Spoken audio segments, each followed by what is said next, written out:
చరిత్రలో ఈరోజు ఛానల్కి స్వాగతం. 2020 సంవత్సరం ప్రపంచానికి ఒక అసాధారణమైన కాలం. ఆ సమయంలో ప్రపంచవ్యాప్తంగా కోవిడ్-19 మహమ్మారి వేగంగా వ్యాపించింది. భారత్లో కూడా కేసులు పెరుగుతున్న నేపథ్యంలో ప్రజల ఆరోగ్యం మరియు భద్రత కోసం ప్రభుత్వం కీలక నిర్ణయం తీసుకుంది. 2020 సంవత్సరం మార్చి 24వ తేదీన భారత ప్రధానమంత్రి నరేంద్ర మోడీ దేశవ్యాప్తంగా 21 రోజుల పాటు పూర్తి లాక్డౌన్ను ప్రకటించారు. ఈ నిర్ణయం వల్ల రైళ్లు, బస్సులు, విమానాలు వంటి రవాణా సేవలు తాత్కాలికంగా నిలిపివేయబడ్డాయి.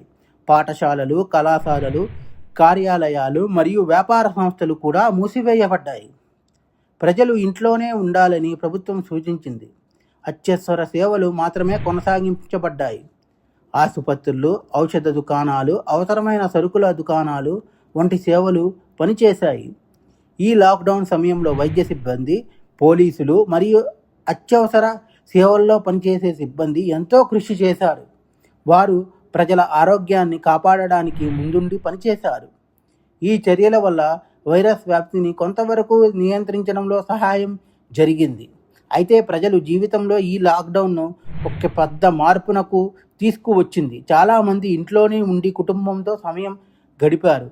అలాగే ఆరోగ్యంపై మరియు పరిశుభ్రతపై మరింత శ్రద్ధ పెట్టడం ప్రారంభించారు. మొత్తానికి 2020 సంవత్సరంలో దేశవ్యాప్త లాక్డౌన్ భారతదేశ చరిత్రలో ఒక ముఖ్యమైన ఘట్టంగా నిలిచింది.